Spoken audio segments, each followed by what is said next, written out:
கடைசியா இந்த மாரி லாரி டிராஃபிக்க பீகார்ல பார்த்தது. ஒரு நைட்டு ஃபுல்லா 1000 லாரி வச்சு மண் கடத்திட்டு இருந்தாங்க.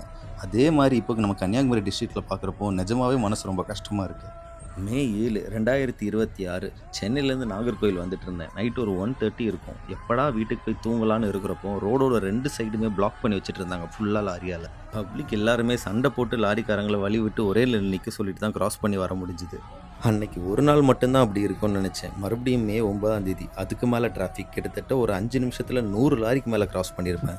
பப்ளிக் யாருக்குமே வழி விடாம செக் போஸ்ட்ட அவங்க சீக்கிரமா கிராஸ் பண்றதுக்காக வந்துட்டு இருக்கிற பப்ளிக் வெஹிக்கிள் எதுக்குமே வழி விடாதது மட்டும் இல்லாம, எல்லா பப்ளிக் வெஹிக்கிளையும் அச்சுறுத்தும் வகையில லாரிய டிரைவ் பண்ணிட்டு இருக்காங்க.